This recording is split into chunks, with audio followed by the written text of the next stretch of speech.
This is the Horse Radio Network.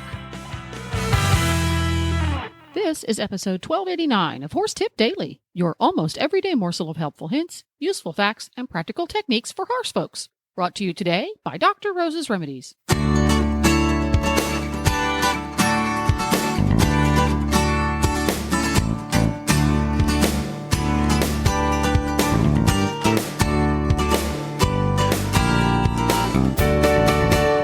Greetings, horse people. Coach Jen here, and thanks for tuning in to Horse Tip Daily. Today's tip features Glenn and Dr. Wendy from the Driving Radio Show, and Dr. Wendy explains traditional Chinese medicine, and there are actual branches. So she's going to tell us all about that right after this message from Dr. Rose's.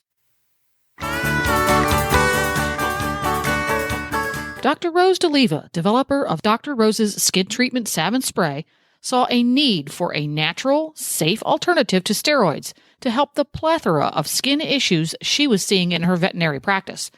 She combined the best all-natural ingredients known for their healing properties to create Dr. Rose's Skin Treatment Salve and Spray. Neither product contains any artificial colorings or preservatives, and both are steroid and gluten-free. Both products are antiviral, antifungal, and antiseptic, as well as anti-hemorrhagic and anti-inflammatory. They also cool and nourish the skin, help to heal burns and lacerations, and surgical incisions. Here at the Horse Radio Network, we use Dr. Rose's on all manner of cuts and scrapes on our horses, and we have found it most effective to keep our horses from getting scratches on their pasterns during periods of heavy dew. You can find Dr. Rose's Skin Treatment Salve and Spray at Dover Saddlery Stores or go online to drrosesremedies.com. That's drrosesremedies.com.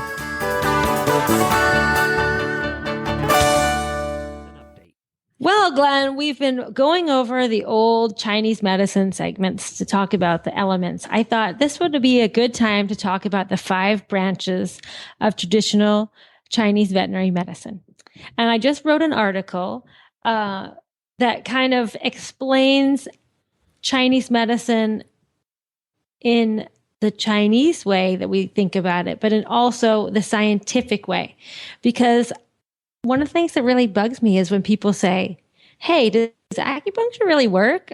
I keep thinking I should say, no, I just want to take your money. Of course it works. I wouldn't be doing it if it doesn't work, right? So I'm going to tell you about, and my background is molecular biology. So I don't always get into all the details of the scientific parts of Chinese medicine because my clients don't always want to hear it. But I know that our driving radio show listeners are interested in Chinese medicine. So I wanted to get a little bit more in depth than I have in the previous talks. So there's 5 branches of Chinese medicine. There's acupuncture, herbal therapy, Tuina therapy, food therapy, and Qigong practice. So we'll start with acupuncture, which we all know that it uses needles or laser stimulation to the acupuncture points. And most of the points are in areas that are dense with nerves and vessels or in trigger points in the myofascia. So when we stimulate these points, it tells the cells there to release chemical messengers that flow through the body and tell cells in other parts of the body to react. So some examples of these actions are like when I needle a point, it can release endorphins, and endorphins are like your body's morphine, and that reduces pain. It decreases anxiety, or some points release histamine. Histamine is the chemical that if you get stung by a bee, it causes the red raised point on yourself, or it can also cause the constriction of your blood vessels.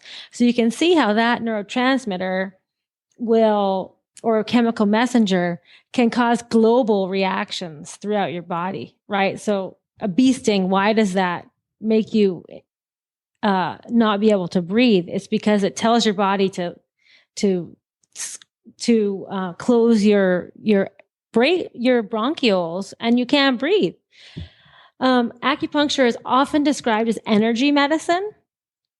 And in many ways it is energy medicine, but sometimes that term is used, and people think, oh, well, energy medicine, we can't explain it.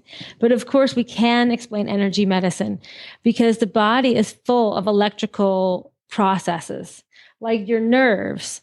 Your nerve has to depolarize to fire like a battery. So there's chemical gradients there that cause an electrical impulse. Also, there's kinetic energy in your DNA. If you will even want to get down to the molecular part, your DNA winds and unwinds based on the kinetic energy that's built into those molecules. Like have you ever tried to roll up a hose without a hose roller? Yes. Isn't that so frustrating? It is. Hoses are frustrating to begin with, but yes. Well, especially when one side of the hose is still stuck on the faucet, right? And you try to roll it up, and then it just spirals, and then it gets harder and harder and harder to roll. Well, that's kinetic energy because you've rolled it up and it wants to unroll. So that's how acupuncture works. If anybody says that makes sense. I don't believe acupuncture works, so they can say that, but I've just explained it. So the next one is herbal therapy. So we know that a lot of our pharmaceuticals are derived from plants and animals and then isolated and highly concentrated. So they have a specific action and they're stronger and they work faster. But herbal therapies are slower to work and gentler on the system because they're not as specific.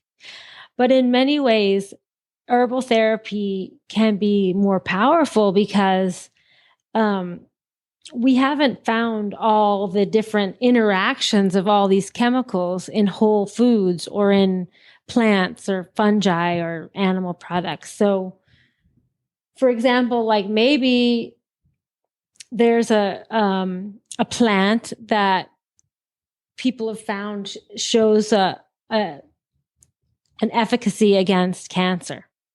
So what we do in modern medicine is we titrate down and find the molecule and look at it on the molecular basis. Well, that's all well and good, but maybe there are processes that we don't know about yet. And there's molecules we don't know about yet that also help that plant fight cancer. But if we extract just this one chemical, then we're only using that one bit. So sometimes whole foods might work better, or whole plants. But we just don't have the knowledge to know that. For example, like before we knew about antibiotics, people would use whole foods to treat people and they didn't know why it worked, but it worked. And now we have the science to prove that. Very good. So the next is Tuina therapy. So Tuina therapy, I like to joke with Dr. Kyle about this, is a lot of chiropractic care came from Tuina techniques and was repackaged as chiropractic care. Because, Chinese people invented everything. Everything, right. 2,000 years ago. Noodles, everything. Spaghetti. Yeah, spaghetti. Exactly. Because we all know it wasn't the Italians. No, Marco Polo ate all these noodles when he was in China, and he got back to Italy and he was like, oh my God, I can't stop thinking about all those delicious ramen noodles bowls I was eating in China and I had to make spaghetti. So anyways, with Tuina therapy, it's a lot of massage, it's a lot of myofascial techniques, but it's also some chiropractic adjustments. So the chiropractors have actually done Tuina therapy a great service because they've become more scientific about it and they work on every single vertebrae. So a chiropractic exam will go through your whole spine, whereas Tuina, it's kind of like a hands-on thing. And we just kind of do the whole body. So the techniques I do in Tuina that are close to chiropractic many times are a twisting motion. Or like I was showing somebody this the other day. They didn't want to do it because it's like super hard work. A lot of times when you have a base of the neck issue, a great Tuina move is to take the foot of your horse and extend it. Like you're going to stretch his foot and then you shake it And when you shake it, that vibration and the pulling and the shaking tends to release a lot of the tension at the base of the neck. But I'll tell you what, it's like hard work. It makes your back hurt. You're going to need Tuina therapy after you do those techniques. So do you have any questions about Tuina, Glenn? Nope. Got it. You're just doing good here. You're on a roll. Okay. And so food therapy is the next one. And food therapy is based on the energetics of food, and we classify them by different tastes. So like a good rule of thumb is a crisp, refreshing food such as cucumber, celery, or watermelon rind are good for heat conditions. So for all my non-sweaters, I always encourage them to use those kind of cool foods as treats. And warm foods are the ones that take energy to digest. So like oats or sweet potato or pumpkin can help your pony keep warm in the winter. And an old horseman's trick over the winter is to always feed lots of hay overnight, because hay is hard to digest, right? It takes a lot of energy and takes a long time. And as they digest the hay in the cecum, they're generating a lot of heat in their body. So you can ask, I'm sure Jennifer, after living in Pennsylvania, was always doing that. We always like to give them hay overnight and a warm bran mash so they can just digest and be their own little heaters in their stall. So the more processed a food is, the more heat it contains. So here in Florida, raw foods are better because we always deal with the heat. So in lots of dog foods and even in horse foods, there are some extruded nuggets. And those usually are, they do these extruded nuggets because if they process them that way, the fat stays stable for a longer period of time. But those can tend to be really hot. So if you have a horse that has like bad skin or is a non-sweater, it would be much better to stick with a whole food diet. And actually, most horses that aren't really competing hard do much better on hay, which hay is a warming food because they have to digest it, but it doesn't create as much heat as grains. Do you have any questions about food therapy? No, and I think we've talked a lot about that in the past. Yeah. When we had Tigger on and things. Yeah. Yeah. So then Qigong is the last thing. And the Qigong actually really ties into what Randy was saying today in the training tip. Qigong is like a meditation practice. It's similar to Tai Chi. So people, you can say, okay, we're going to relax. We're going to breathe. We're going to do Tai Chi, blah, blah, blah. Because we all know stress produces cortisol, and cortisol is an endogenous steroid. That means you make it in your body. It's a steroid you make. It increases your blood sugar, it suppresses your immune system, and it decreases your bone density. So, those are all bad things to have in your life, right? You don't want all those things out. Will set you up for sickness later on. But you think to yourself, God, how do I get my horse to do Qigong? You can't just go out there and tell him that he needs to relax. But what Randy was saying, that when you get nervous, it translates right down the reins to your pony getting nervous. And horses actually really pick up on our feelings a lot more than I will say our other human partners do, right? Because like Jen can tell you're mad, but she has to, you have to be really mad for your human friends to pick up on that. But your pony or your dog can pick up on that right away. So one thing that I always think about when I try to recommend Qigong therapy for animals is they should maybe take one day a week where you just go out on a hack and don't do any training. Just go out and walk. You don't even have to do any conditioning. Maybe just walk on a loose rein and enjoy nature. And just think about like nothing. Don't think about, I have to get back and book guests for the driving radio show. And I have to do this. And I have to plan our trip to Disney. You have to just think about nothing, or think about, like I was jogging this morning with my little dog, Tiki, and I love to listen to these like audiobooks. But then I thought, you know what? That's not fair to her, because I really need to just think about her. So I turned off my audiobook and I just like listened to her little feet going down the road.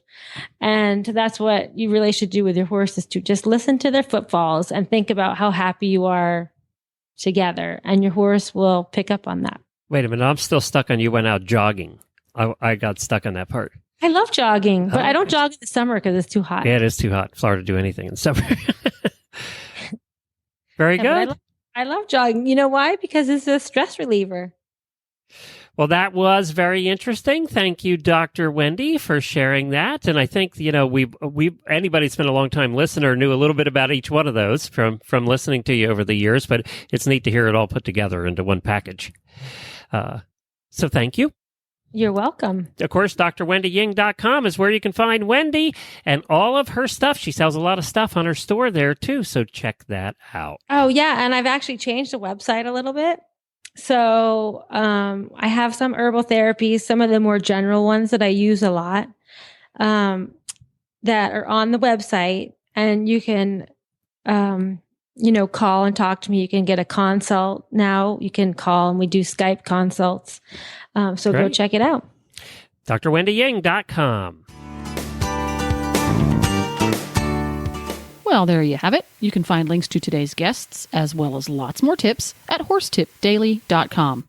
Make sure to have all of your favorite Horse Radio Network shows with you wherever you go by downloading the free Horse Radio Network app for your iPhone or Android. Just go to your app store and search Horse Radio Network. And you can also subscribe via iTunes. Thanks again to today's sponsor, Dr. Rose's Remedies. This is Coach Jen, and I'll be back again soon with another tip. So until then, go ride your horse. The Horse Radio Network and the Horse Radio Network hosts are not responsible for statements made by guests on the Horse Tip Daily. Please use your own judgment when listening to the tips on this show.